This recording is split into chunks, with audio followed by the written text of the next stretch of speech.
श्रीगोविन्ददामोदरस्तोत्रम्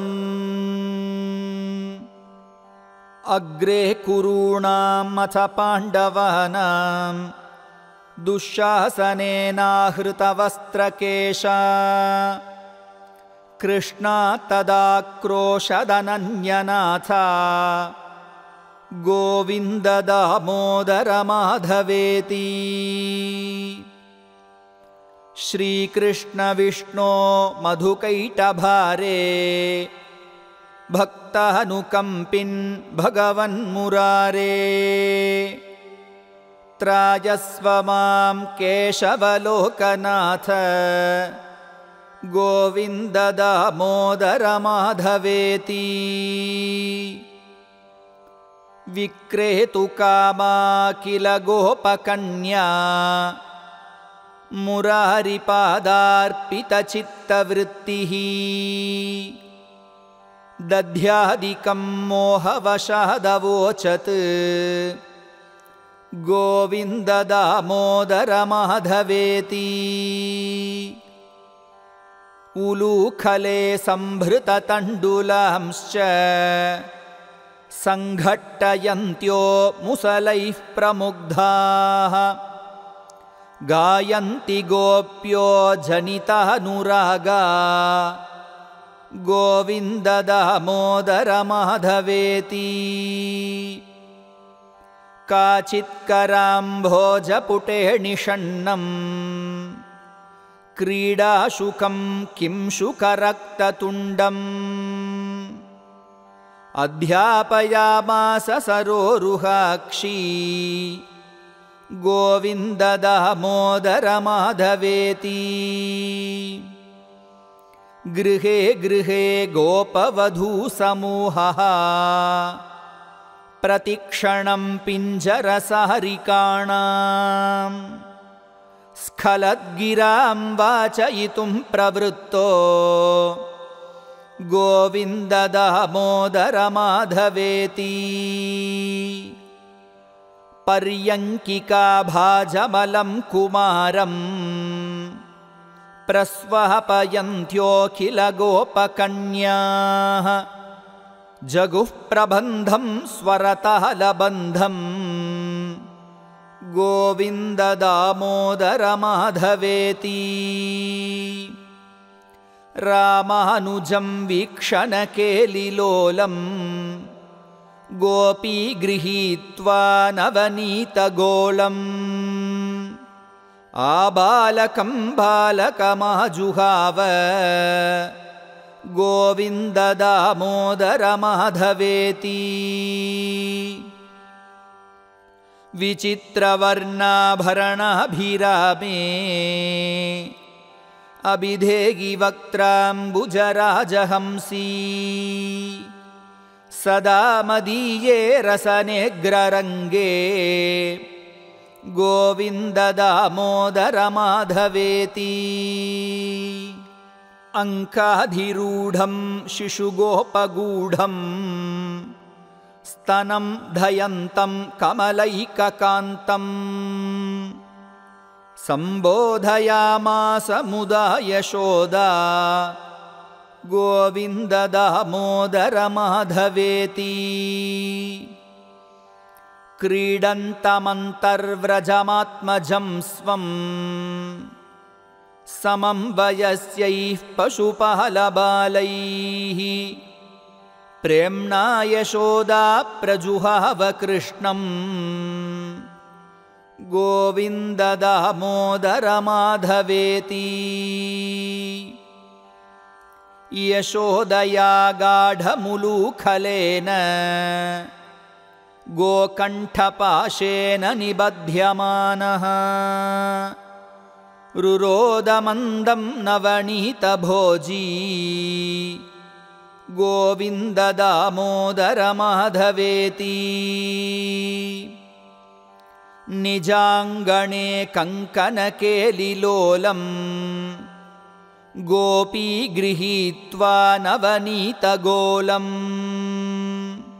आमर्दयत्पाणितलेन नेत्रे ಗೋವಿಂದ ದಾಮೋದರ ಮಾಧವೇತಿ ಗೃಹೇ ಗೃಹೇ ಗೋಪವಧೂ ಕದಂಬಾಃ ಸರ್ವೇ ಮಿಲಿತ್ವಾ ಸಮವಾಯ ಯೋಗೇ ಪುಣ್ಯಾಣಿ ನಾಮಾನಿ ಪಠಂತಿ ನಿತ್ಯಂ ಗೋವಿಂದ ದಾಮೋದರ ಮಾಧವೇತಿ ಮಂದಾರಮೂಲೆ ವದನಾಭಿರಾಮಂ ಬಿಂಬಾಧರೆ ಪೂರಿತವೇಣುನಾದಂ ಗೋಗೋಪಗೋಪೀಜನಮಧ್ಯ ಸಂಸ್ಥಂ ಗೋವಿಂದ ದಾಮೋದರ ಮಾಧವೇತಿ ಉತ್ಥಾಯ ಗೋಪ್ಯೋಪರರಾತ್ರಭಾಗೇ ಸ್ಮೃತ್ವಾ ಯಶೋದಾಸುತಬಾಲಕೇಲಿಂ ಗಾಯಂತಿ ಪ್ರೋಚ್ಚೈರ್ದಧಿಮಂಥಯಂತ್ಯೋ ಗೋವಿಂದ ದಾಮೋದರ ಮಾಧವೇತಿ ಜಗ್ಧೋತ ದತ್ತೋ ನವನೀತಪಿಂಡೋ ಗೃಹೇ ಯಶೋದಾ ವಿಚಿಕಿತ್ಸಯಂತಿ ಉವಾಚ ಸತ್ಯಂ ವದ ಹೇ ಮುರಾರೇ ಗೋವಿಂದ ದಾಮೋದರ ಮಾಧವೇತಿ ಅಭ್ಯರ್ಚ್ಯ ಗೇಹಂ ಯುವತಿಃ ಪ್ರವೃದ್ಧ ಪ್ರೇಮ ಪ್ರವಾಹಾದಧಿ ನಿರ್ಮಮಂಥ ಗಾಯಂತಿ ಗೋಪ್ಯೋಥ ಸಖೀ ಸಮೇತಾಃ ಗೋವಿಂದ ದಾಮೋದರ ಮಾಧವೇತಿ ಕ್ವಚಿತ್ ಪ್ರಭಾತೆ ದಧಿ ಪೂರ್ಣಪಾತ್ರೇ ನಿಕ್ಷಿಪ್ಯ ಮಂಥಂ ಯುವತಿ ಮುಕುಂದಂ ಆಲೋಕ್ಯ ಗಾನಂ ವಿವಿಧಂ ಕರೋತಿ ಗೋವಿಂದ ದಾಮೋದರ ಮಾಧವೇತಿ ಕ್ರೀಡಾಪರಂ ಭೋಜನಮಜ್ಜನಾರ್ಥಂ ಹಿತೈಷಿಣೀ ಸ್ತ್ರೀತನುಜಂ ಯಶೋದಾ ಅಜೂಹವತ್ ಪ್ರೇಮ ಪರಿಪ್ಲುತಾಕ್ಷೀ ಗೋವಿಂದ ದಾಮೋದರ ಮಾಧವೇತಿ ಸುಖಂ ಶಯಾನಂ ನಿಲಯೇ ಚ ವಿಷ್ಣುಂ ದೇವರ್ಷಿ ಮುಖ್ಯ ಮುನಯಃ ಪ್ರಪನ್ನಾಃ ತೇನಾಚ್ಯುತೆ ತನ್ಮಯತಾಂ ವ್ರಜಂತಿ ಗೋವಿಂದ ದಾಮೋದರ ಮಾಧವೇತಿ ವಿಹಾಯ ನಿದ್ರಾಮರುಣೋದಯೇ ಚ ವಿಧಾಯ ಕೃತ್ಯಾನಿ ಚ ವಿಪ್ರಮುಖ್ಯಾಃ ವೇದಾವಸಾನೆ ಪ್ರಪಠಂತಿ ನಿತ್ಯಂ ಗೋವಿಂದ ದಾಮೋದರ ಮಾಧವೇತಿ ಬೃಂದಾವನೆ ಗೋಪಗಣಾಶ್ಚ ಗೋಪ್ಯೋ ವಿಲೋಕ್ಯ ಗೋವಿಂದ ವಿಯೋಗಖಿನ್ನಾಂ ರಾಧಾಂ ಜಗುಸ್ಸಾಶ್ರು ವಿಲೋಚನಾಭ್ಯಾಂ ಗೋವಿಂದ ದಾಮೋದರ ಮಾಧವೇತಿ ಪ್ರಭಾತ ಸಂಚಾರಗತನುಗಾವಃ ತದ್ರಕ್ಷಣಾರ್ಥಂ ತನಯಂ ಯಶೋದಾ ಪ್ರಬೋಧಯತ್ಪಾಣಿತಲೇನ ಮಂದಂ ಗೋವಿಂದ ದಾಮೋದರ ಮಾಧವೇತಿ ಪ್ರವಾಲಶೋಭಾ ಇವ ದೀರ್ಘಕೇಶ ವಾತಾಂಬುಪರ್ಣಾಶನಪೂತದೇಹಾಃ ಮೂಲೆ ತರುಣಾಂ ಮುನಯಃ ಪಠಂತಿ ಗೋವಿಂದ ದಾಮೋದರ ಮಾಧವೇತಿ ಏವಂ ಬ್ರುವಾಣ ವಿರಹಾತುರಾ ಭೃಶಂ ವ್ರಜಸ್ತ್ರಿಯಃ ಕೃಷ್ಣ ವಿಷಕ್ತಮಾನಸಾಃ ವಿಸೃಜ್ಯ ಲಜ್ಜಾಂ ಮೃರುತು ಸ್ಮ ಸುಸ್ವರಂ ಗೋವಿಂದ ದಾಮೋದರ ಮಾಧವೇತಿ ಗೋಪೀ ಕದಾಚಿನ್ಮಣಿಪಂಜರಸ್ಥಂ शुकं वचो वाचयितुं प्रवृत्ता आनन्दकन्दव्रजचन्द्रकृष्ण गोविन्द दामोदर माधवेति। गोवत्सबालैः शिशुकाकपक्षम् बध्नन्दमम्भोजदलायताक्षम् उवाच माता चिबुकं गृहीत्वा गोविन्द दामोदर माधवेति। प्रभातकाले वरवल्लवौघा गोरक्षणार्थं धृतवेत्रदण्डाः आकारयामासुरनन्तमाद्यं गोविन्द दामोदर माधवेति। जलाशये कालियमर्दनाय यदा कदम्बादपतन्मुरारिः गोपाङ्गनाश्चुक्रुषुरेत्यघोपा गोविन्द दामोदर माधवेति। अक्रूरमासाद्य यतः मुकुन्दः चापोत्सवार्थं मथुरां प्रविष्टः तदा स पौरैर्जयसीत्यभाषी गोविन्द दामोदर माधवेति।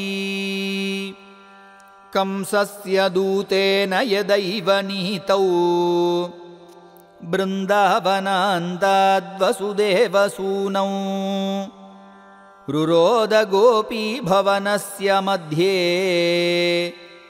गोविन्द दामोदर माधवेति। सरोवरे कालियनागबद्धं शिशुं यशोदातनयं निशम्य चक्रुर्लुठन्त्यः पथि गोपबाला गोविन्द दामोदर माधवेति। अक्रूरयाने यदुवंशनाथं सङ्गच्छमानं मथुरां निरीक्ष्य ऊचुर्वियोगात् किल गोपबाला गोविन्द दामोदर माधवेति। चक्रन्त गोपी नलिनीवनान्ते कृष्णेन हीना कुसुमे शयाना प्रफुल्लनीलोत्पललोचनाभ्यां गोविन्द दामोदर माधवेति। माता पितृभ्यां परिवार्यमाणा गेहं प्रविष्टा विललाप गोपी आगत्य मां पालय विश्वनाथ गोविन्द दामोदर माधवेति। बृन्दावनस्थं हरिमाशु बुद्ध्वा गोपी गता कापि वनं निशायां तत्राप्यदृष्ट्वातिभयादवोचत् गोविन्द दामोदर माधवेति। सुखं शयाना निलये निजेपि नामानि विष्णोः प्रवदन्ति मर्त्याः ते निश्चितं तन्मयतां व्रजन्ति गोविन्द दामोदर माधवेति।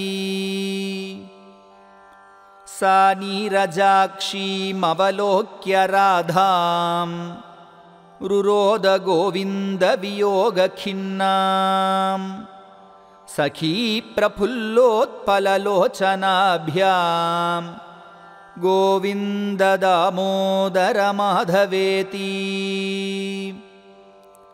जिह्वे रसज्ञे मधुरप्रिया त्वं सत्यं हितं त्वां परमं वदामि आवर्णयेथा मधुराक्षराणि गोविन्द दामोदर माधवेति। आत्यन्तिकव्याधिहरं जनानां चिकित्सकं वेदविदो वदन्ति संसारतापत्रयनाशबीजं गोविन्ददामोदरमाधवेति। ताताज्ञया गच्छति रामचन्द्रे सलक्ष्मणेरन्यचये ससीते चक्रन्दरामस्य निजा जनित्री गोविन्ददामोदरमाधवेति। एकाकिनी दण्डककाननान्तात् सा नीयमाना दशकन्धरेण सीता तदा क्रन्ददनन्यनाथा गोविन्ददामोदरमाधवेति। रामाद्वियुक्ता जनकात्मजा सा विचिन्तयन्ती हृदि रामरूपम् रुरोद सीता रघुनाथ पाहि गोविन्ददामोदरमाधवेति। प्रसीद विष्णो रघुवंशनाथ सुरासुराणां सुखदुःखहेतो रुरोद सीता तु समुद्रमध्ये गोविन्ददामोदरमाधवेति। अन्तर्जले ग्राहगृहीतपादो विसृष्टविक्लिष्टसमस्तबन्धुः तदा गजेन्द्रो नितरां जगाद गोविन्ददामोदरमाधवेति। हंसध्वजः शङ्खयुतो ददर्श पुत्रं कटाहे प्रतपन्तमेनं पुण्यानि नामानि हरेर्जपन्तं गोविन्ददामोदरमाधवेति। दुर्वाससो वाक्यमुपेत्य कृष्णा सा चाब्रवीत् काननवासिनीशम् अन्तः प्रविष्टं मनसा जुहाव गोविन्ददामोदरमाधवेति। ध्येयः सदा योगिभिरप्रमेयः चिन्ताकरश्चिन्तितपहरिजातः कस्तूरिकाकल्पितनीलवर्णो गोविन्ददामोदरमाधवेति। संसारकूपे पतितोऽत्यगाधे मोहान्धपूर्णे विषयाभितप्ते करावलम्बं मम देहि विष्णो गोविन्ददामोदरमाधवेति। भजस्व मन्त्रं भवबन्धमुक्त्यै जिह्वे रसज्ञे सुलभं मनोज्ञम् द्वैपायनाद्यैर्मुनिभिः प्रजप्तं गोविन्ददामोदरमाधवेति। त्वामेव याचे मम देहि जिह्वे समागते दण्डधरे कृतान्ते वक्तव्यमेवं मधुरं सुभक्त्या गोविन्ददामोदरमाधवेति। गोपालवंशीधररूपसिन्धो लोकेश नारायण दीनबन्धो उच्चस्वरैस्त्वं वद सर्वदैव गोविन्ददामोदरमाधवेति। जिह्वे सदैवं भज सुन्दराणि नामानि कृष्णस्य मनोहराणि समस्तभक्तार्तिविनाशनानि गोविन्ददामोदरमाधवेति। गोविन्द गोविन्द हरे मुरारे ಗೋವಿಂದ ಗೋವಿಂದ ಮುಕುಂದ ಕೃಷ್ಣ ಗೋವಿಂದ ಗೋವಿಂದ ರಥಾಂಗಪಹಣೆ ಗೋವಿಂದ ದಾಮೋದರ ಮಾಧವೇತಿ ಸುಖಾವಸಾನೆ ತ್ವಿದಮೇವ ಸಾರಂ ದುಃಖಾವಸಾನೆ ತ್ವಿದಮೇವ ಗೇಯಂ ದೇಹಾವಸಾನೆ ತ್ವಿದಮೇವ ಜಾಪ್ಯಂ ಗೋವಿಂದ ದಾಮೋದರ ಮಾಧವೇತಿ ದುರ್ವಾರವಾಕ್ಯಂ ಪರಿಗೃಹ್ಯ ಕೃಷ್ಣ ಮೃಗೀವ ಭೀತಾ ತು ಕಥಂ ಕಥಂಚಿತ್ ಸಭಾಂ ಪ್ರವಿಷ್ಟಾ ಮನಸಾ ಜುಹಾವ ಗೋವಿಂದ ದಾಮೋದರ ಮಾಧವೇತಿ ಶ್ರೀಕೃಷ್ಣ ರಾಧಾವರ ಗೋಕುಲೇಶ ಗೋಪಾಲ ಗೋವರ್ಧನನಾಥ ವಿಷ್ಣೋ ಜಿಹ್ವೆ ಪಿಬಸ್ವಾಮೃತಮೇತದೇವ ಗೋವಿಂದ ದಾಮೋದರ ಮಾಧವೇತಿ ಶ್ರೀನಾಥ ವಿಶ್ವೇಶ್ವರ ವಿಶ್ವಮೂರ್ತೆ ಶ್ರೀದೇವಕೀನಂದನ ದೈತ್ಯಶತ್ರು ಜಿಹ್ವೆ ಪಿಬಸ್ವಾಮೃತಮೇತದೇವ ಗೋವಿಂದ ದಾಮೋದರ ಮಾಧವೇತಿ ಗೋಪೀಪತೆ ಕಂಸರಿಪೋ ಮುಕುಂದ ಲಕ್ಷ್ಮೀಪತೆ ಕೇಶವ ವಾಸುದೇವ ಜಿಹ್ವೆ ಪಿಬಸ್ವಾಮೃತಮೇತದೇವ ಗೋವಿಂದ ದಾಮೋದರ ಮಾಧವೇತಿ ಗೋಪೀಜನಾಹ್ಲಾದಕರವ್ರಜೇಶ ಗೋಚಾರಣಾರಣ್ಯಕೃತಪ್ರವೇಶ ಜಿಹ್ವೆ ಪಿಬಸ್ವಾಮೃತಮೇತದೇವ ಗೋವಿಂದ ದಾಮೋದರ ಮಾಧವೇತಿ ಪ್ರಾಣೇಶ ವಿಶ್ವಂಭರ ಕೈಟಭಾರೆ ವೈಕುಂಠನಾರಾಯಣ ಚಕ್ರಪಾಣೆ ಜಿಹ್ವೆ ಪಿಬಸ್ವಾಮೃತಮೇತದೇವ ಗೋವಿಂದ ದಾಮೋದರ ಮಾಧವೇತಿ ಹರೇ ಮುರಾರೇ ಮಧುಸೂದನಾದ್ಯ ಶ್ರೀರಾಮ ಸೀತಾವರ ರಾವಣಾರೇ ಜಿಹ್ವೆ ಪಿಬಸ್ವಾಮೃತಮೇತದೇವ ಗೋವಿಂದ ದಾಮೋದರ ಮಾಧವೇತಿ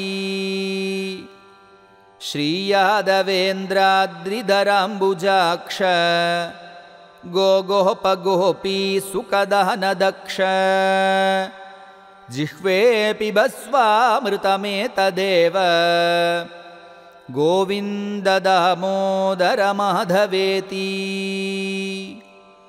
ಧರಾಭರೋತ್ತಾರಣ ಗೋಪವೇಶ ವಿಹಾರಲೀಲಾಕೃತಬಂಧುಶೇಷ ಜಿಹ್ವೆ ಪಿಬಸ್ವಾಮೃತಮೇತದೇವ ಗೋವಿಂದ ದಾಮೋದರ ಮಾಧವೇತಿ ಬಕೀ ಬಕಾಘಾಸುರಧೇನುಕಾರೆ ಕೇಶೀತೃಣವರ್ತ ವಿಘಾತದಕ್ಷ ಜಿಹ್ವೆ ಪಿಬಸ್ವಾಮೃತಮೇತದೇವ ಗೋವಿಂದ ದಾಮೋದರ ಮಾಧವೇತಿ ಶ್ರೀಜಾನಕೀ ಜೀವನ ರಾಮಚಂದ್ರ ನಿಶಾಚರ ಹರೇ ಭರದಾಗ್ರಜೇಶ ಜಿಹ್ವೆ ಪಿಬಸ್ವಾಮೃತಮೇತದೇವ ಗೋವಿಂದ ದಾಮೋದರ ಮಾಧವೇತಿ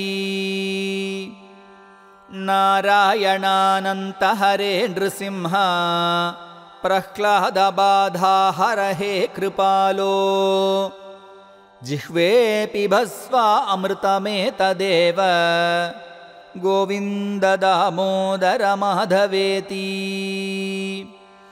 ಲೀಲಾ ಮನುಷ್ಯಾಕೃತಿ ರಾಮರೂಪ ಪ್ರತಾಪದಾಸೀಕೃತ ಸರ್ವಭೂಪ ಜಿಹ್ವೆ ಪಿಬಸ್ವಾಮೃತಮೇತದೇವ ಗೋವಿಂದ ದಾಮೋದರ ಮಾಧವೇತಿ.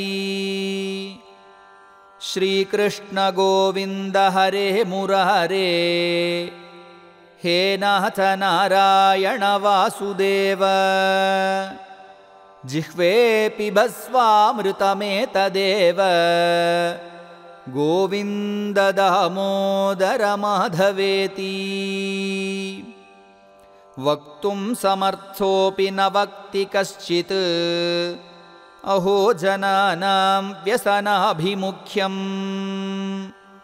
ಜಿಹ್ವೇ ಪಿಬಸ್ವಾಮೃತಮೇತದೇವ, ಗೋವಿಂದ ದಾಮೋದರ ಮಾಧವೇತಿ. ಶ್ರೀ ಬಿಲ್ವಮಂಗಲಾಚಾರ್ಯ ವಿರಚಿತಂ ಶ್ರೀ ಗೋವಿಂದ ದಾಮೋದರ ಸ್ತೋತ್ರಂ ಸಂಪೂರ್ಣಂ.